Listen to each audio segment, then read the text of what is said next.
Le Salon international de l'agriculture de Meknes est un événement annuel important qui attire des visiteurs du monde entier. Il s'agit d'une plateforme de premier plan pour les professionnels de l'agriculture, les agriculteurs, les éleveurs, les producteurs et les experts pour échanger des connaissances et des idées sur les dernières technologies, les pratiques agricoles durables, les innovations, les défis et les opportunités dans le domaine de l'agriculture. Le salon de l'agriculture vient de démarrer et comme vous pouvez constater, nous correspondants et groupes de médias qui rendons compte sur l'Afrique, nous sommes présents. Ça démarre peut-être timidement, mais nous espérons que demain ou les jours prochains, nous allons découvrir ce que proposent les différents pays qui sont présents ici, comme pour le constater, Madagascar, le Tchad, la République centrafricaine, la Tunisie, ils sont bien là. Et pour ce qui sera des surprises, bonnes ou mauvaises, nous vous communiquons ce qui s'est passé avant la fin de ce salon. Depuis sa création en 2016, le Salon international de l'agriculture, SIAN, est organisé chaque année dans la ville de Meknes par l'Association internationale de l'agriculture, en collaboration avec le ministère de l'Agriculture, de la Pêche maritime, du Développement rural et des eaux et forêts. Le salon offre une occasion unique de découvrir les dernières tendances et technologies en matière d'agriculture et d'élevage. Les exposants présentent une variété de produits allant des semences, des engrais, des produits phytosanitaires et des machines agricoles aux produits alimentaires, aux produits laitiers, aux fruits et légumes, aux viandes, aux produits de la pêche et aux produits artisanaux. Nous sommes ici au stand de la Côte d'Ivoire. Ils ont aménagé dès le premier jour du salon dans un grand espace tel que vous le constatez. Nous imaginons qu'ils ont fini l'aménagement, mais en termes de présentation, ils vont certainement le faire à partir du demain. Mais ce qu'ils ont déjà fait est appréciable en termes d'image et nous espérons que d'ici la fin du Salon international de l'agriculture qui se tient ici à Meknes, au Maroc. Placé sous le haut patronage du roi Mohamed VI, représenté par le prince héritier Moulaye El Hassal, la France était l'invité d'honneur de cette année, marquée par la présence d'éminentes personnalités dont Benjamin Haddad, ministre délégué français chargé de l'Europe, ainsi que des membres clés des institutions marocaines. Une cérémonie d'ouverture sous le signe de la coopération. La signature d'un accord de coopération bilatérale a souligné la volonté commune de renforcer les échanges technologiques et scientifiques dans le secteur agricole.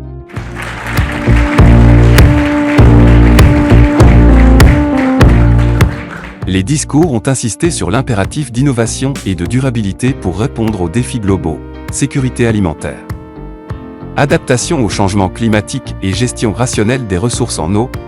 Je voudrais vous remercier de votre invitation et vraiment me féliciter une fois de plus de la profondeur de nos relations, de notre amitié et de la coopération qui est démontrée à travers ce salon agricole et tous les événements et toutes les opportunités que nous aurons dans les prochains mois et les prochaines années. Voilà. Le Salon international de l'agriculture de Meknes est considéré comme l'un des plus grands salons de l'agriculture en Afrique et au Moyen-Orient. Cette phase hautement protocolaire a laissé place à une autre également pleine de signification pour ce salon.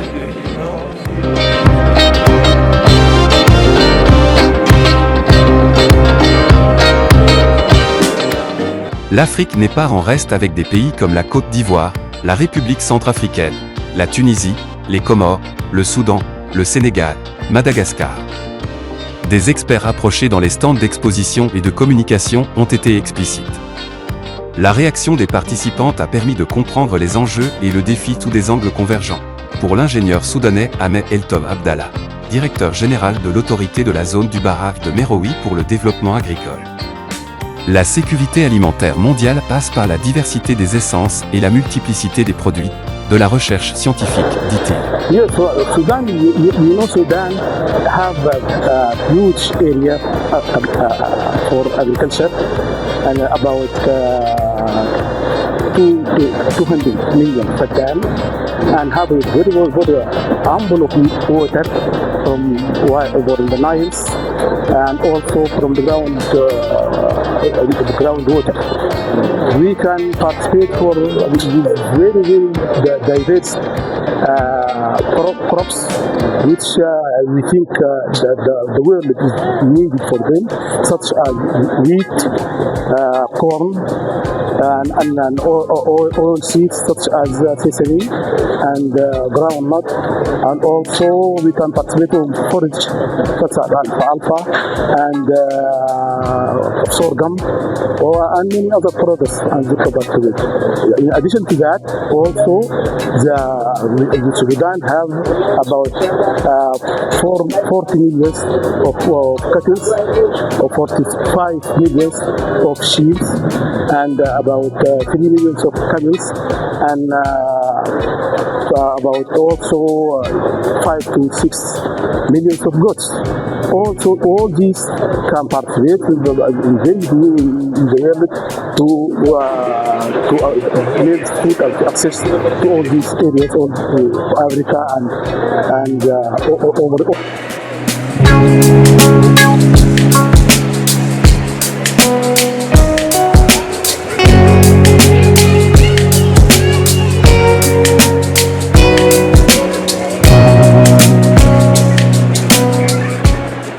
Afin de démontrer les moyens et technologies innovantes disposées en faveur du chemin tracé. Une vaste exposition sur une superficie bordée de plusieurs tentes et stands d'entreprises agroalimentaires sont visibles au SIAM 2025. Et ce qui précède facilite la compression sur la présence de plusieurs pays étrangers. Il ressort de l'interprétation des différentes communications lors des exposés riches, chargés d'expressions scientifiques, quelques cibles et objectifs à atteindre qui sont entre autres la gestion durable de l'eau, l'agriculture intelligente face au climat, l'intégration des jeunes et les femmes dans les filières agroalimentaires, la vraie coopération sud-sud, sur la majorité des produits de l'Afrique subsaharienne qui ont des difficultés de faire leurs entrées sur le sol marocain. Témoigne Kouassi Flore Lago, secrétaire exécutif Chambre des commerces d'agriculture des Côte d'Ivoire. Nous sommes venus ici avec deux objectifs majeurs. Le premier objectif, c'était de répondre à des rendez-vous pour des possibilités d'échange de partenariat entre la Chambre nationale d'agriculture de Côte d'Ivoire et la Fédération des chambres d'agriculture du Maroc. Tout ça pour faire en sorte que les échanges d'expériences puissent permettre au développement de nos coopératives ou de nos interprofessions, parce que le Maroc a quand même une longueur d'avance là-dessus. Le second élément concerne la valorisation de nos produits. Parce qu'il faut dire que la Chambre nationale d'agriculture a initié un incubateur qu'on appelle la boutique paysanne de Côte d'Ivoire, qui se déplace aujourd'hui aux côtés du ministère d'État, ministère de l'Agriculture, pour faire la promotion et la valorisation de tous nos produits du terroir. Et donc, cette année, l'objectif était vraiment de rencontrer l'agence de valorisation de l'agriculture, donc du développement de l'agriculture, l'ADA, qui a toute la politique de valorisation des produits du terroir au niveau du Maroc et qui également fait l'accompagnement de l'agriculture solidaire. L'agriculture solidaire, selon la stratégie marocaine, c'est l'accompagnement de petites coopératives, en tout cas des populations vulnérables, mais cet appui est porté exclusivement par l'État marocain. Et donc, nous avons pu rencontrer le directeur général de l'ADA sur ces questions précises et qui a débouché sur la formalisation d'un partenariat clé pour que nous puissions mettre en œuvre un projet pilote de valorisation de nos produits. Parce que vous êtes sans ignorer que les produits ivoiriens qui sont très prisés, très appréciés dans tous les pays, donc spécifiquement au Maroc, ont des difficultés d'accès à leur marché. Pourtant, en revanche, leurs produits rentrent, accèdent facilement nos marchés au niveau ivoirien, même au niveau africain. Mais le défi, c'était qu'eux, ils ont travaillé sur la certification, sur les normes, sur l'accompagnement de leurs coopératives pour qu'ils arrivent à certifier leurs produits et faire en sorte que ces produits-là respectent donc les normes et soient exportables. C'est ce que nous voulons faire avec eux. Parce que pour nous, il est vraiment important que ces produits qui sont appréciés, ces produits qui sont, vous voyez, le stand est quasi vide. Mais après, on va nous demander où est-ce qu'on va les trouver.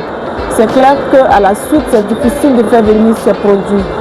Donc, l'objectif de notre présence a été de voir avec eux comment ils peuvent nous accompagner sur la certification, en tout cas sur la mise en place donc, de ces normes-là, ou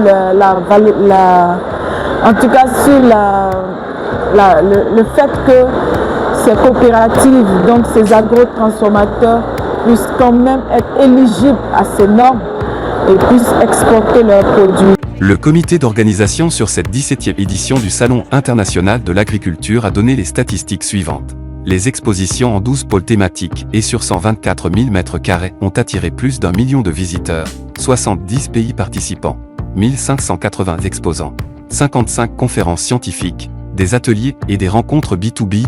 Un nombre de 93 prix scientifiques ont été distribués et 850 accréditations aux représentants médiatiques décernés.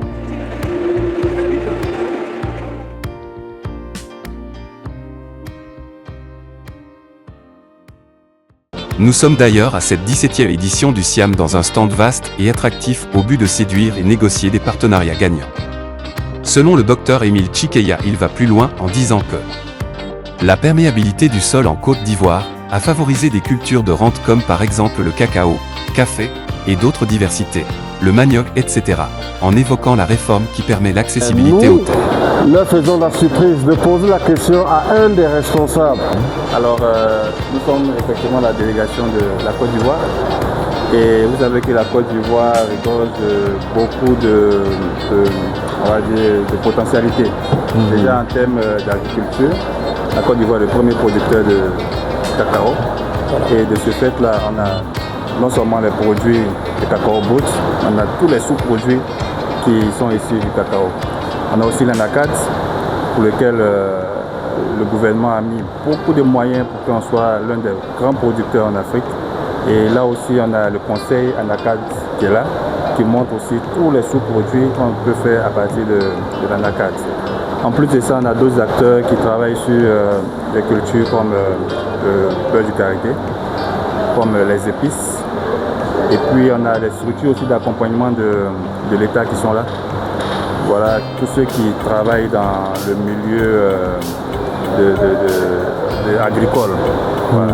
On a des structures aussi de coopératives de production de café qui sont aussi représentées. Donc on a vraiment une large gamme de produits, de services à proposer.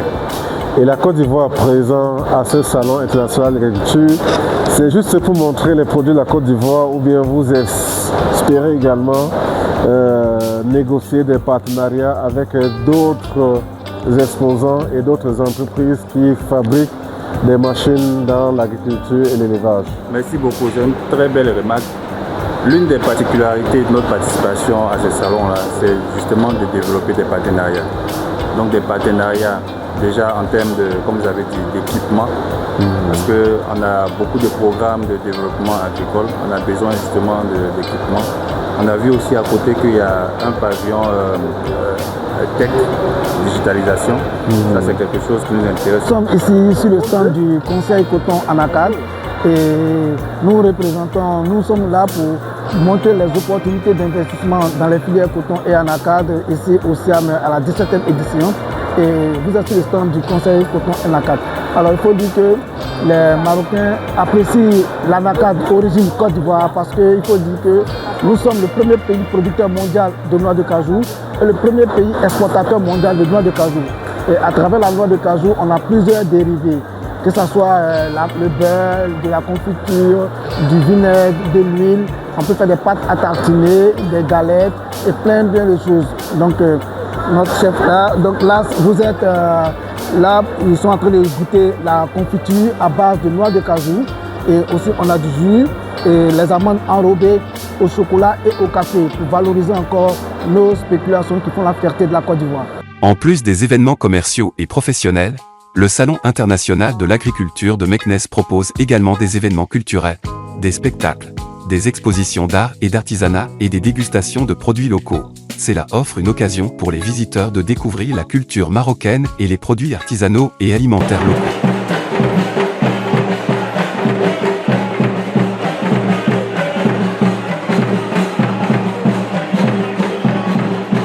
Nasri Samir, entrepreneur tunisien au Maroc, pour sa part, le salon a été une occasion de présenter les huiles d'olive et les dattes de son pays, de discuter avec des partenaires commerciaux. En ce qui concerne l'agriculture durable et les facilités avec le monde rural, la Tunisie est à l'avancée de la transmission des techniques et des valeurs essentielles et pour exemple, c'est un des pays les plus avancés dans le monde en termes de culture bio ou de rejet des engrais chimiques, a-t-il déclaré. Bonjour. La Tunisie est présente à cette édition du Salon international de l'agriculture. Qu'est-ce que vous êtes venu présenter? Merci beaucoup. Effectivement, la Tunisie elle est présente au Siam, au Maroc. C'est un événement africain et international assez important pour nous. L'ambassade de Tunisie au Maroc et le CEPEX, c'est le bureau de promotion des exportations, représenté ici par son directeur, c'est Abdelaziz Abdallah. On a... merci. On est là donc pour représenter la Tunisie. Bien évidemment, vous savez bien que la Tunisie est une terre riche, une terre d'agriculture.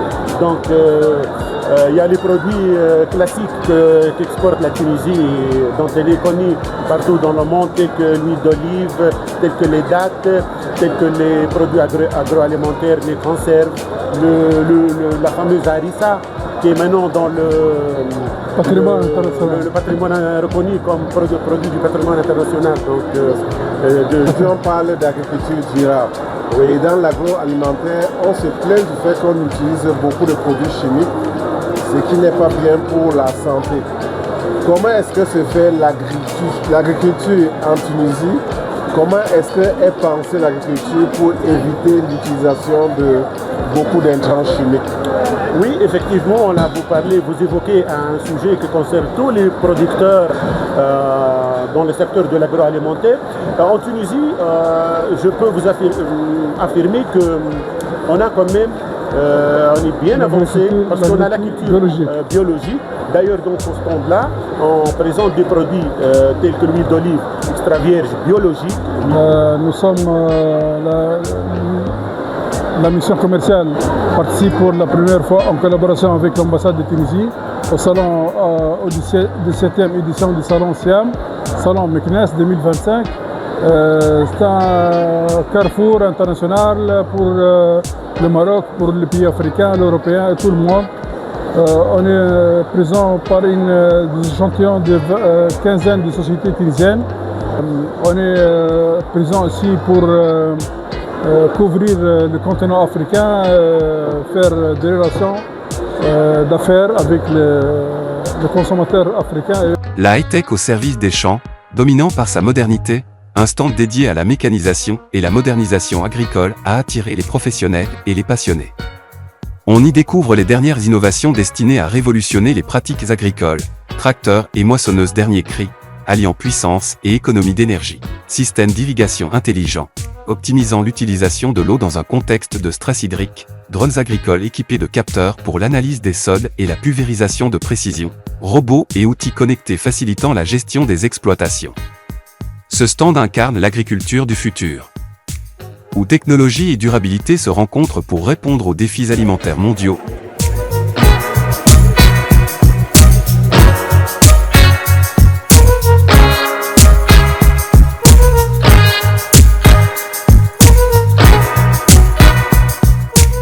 À l'opposé, mais tout aussi fascinant, le stand des bovins a suscité la curiosité du grand public.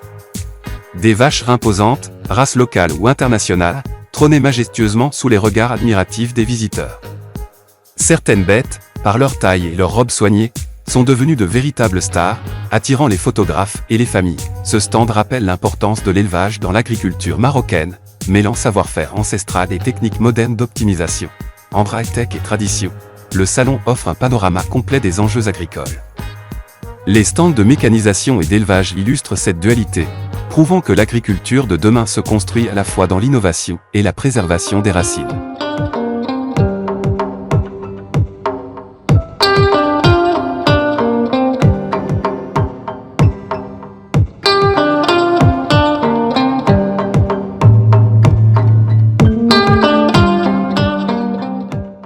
Du couleur rouge, portant des indications blanc et noir, Le stand chinois situé dans un espace bien aménagé se remarque par son design moderne et ses présentations bien soignées. Des échantillons des produits fertilisants organiques, portés par l'énergie de Minki, illustrent parfaitement le thème du Siam. Sachets, bidons et échantillons de fertilisants organiques alignés avec précision, ces produits fertilisants organiques pourraient bien séduire les agriculteurs marocains en quête de solutions rentables et écologiques. Une présence qui renforce aussi les liens sino-marocains dans l'agriculture. First time, it's important to introduce to Morocco. And in future, we hope cooperation in future to develop this organic fertilizer and technology to share, to improve the yield and the quality, and also improve the fertilizer reduce the. Ousmane Koulibaly de l'Union des chambres de commerce, d'industrie et d'agriculture du Sénégal. Il a pour sa part ajouté que le SIAM leur a facilité la présentation des produits conditionnés du Sénégal, permis des partenariats et ouvert des pistes supplémentaires dans le domaine de la transformation et de la commercialisation. Qu'est-ce que le Sénégal est venu présenter à cette édition du SIAM? Merci. Alors le Sénégal est venu à travers l'Union des chambres de commerce du Sénégal.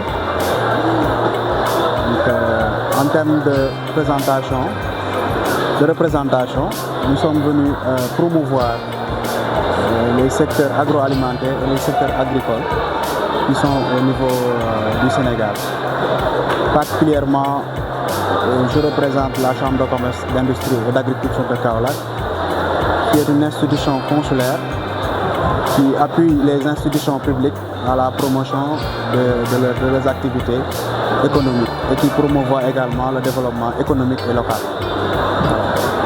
En termes d'exposition, nous sommes venus ici apporter une main forte à tous nos opérateurs économiques qui sont dans le secteur, en les aidant à faire la promotion de leurs activités et en même temps en leur permettant d'avoir une portefeuille de partenaires.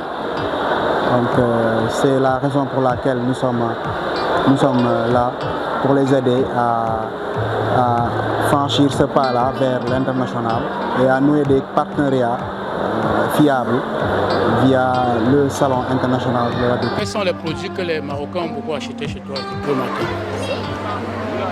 y a les moringas, les fruits, les petits colas, les gandora, les gins, les arbres naturels, le nep-nep, le jécar, le nguer, les produits pour les articulations et les huiles de coco. Là, on est content. Ok. Là, chez toi? Les produits aphrodisiaques. Ah bon? Les produits aphrodisiaques. J'ai un produit aussi qui fait tout ce qui est hémorroïdes, arthrose, nerfs sciatiques. C'est très sexuel. Et puis il y a la noix de cajou aussi. Donc, durant ces 4 jours, qu'est-ce que tu peux dire sur l'exposition des SIAM?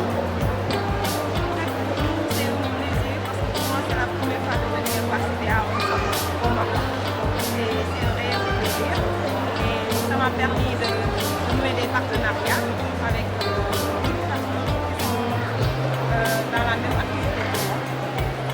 Ça m'a permis de découvrir et de connaître les potentiels de développement. Donc l'année prochaine, Inch'Allah. Sous le thème Agriculture et monde rural, l'eau au cœur du développement durable. Le SIAM 2025 à Meknes FEM ses portes en faisant une prospective de ce que sera édition 2026, encore plus populaire et pleine d'attractions.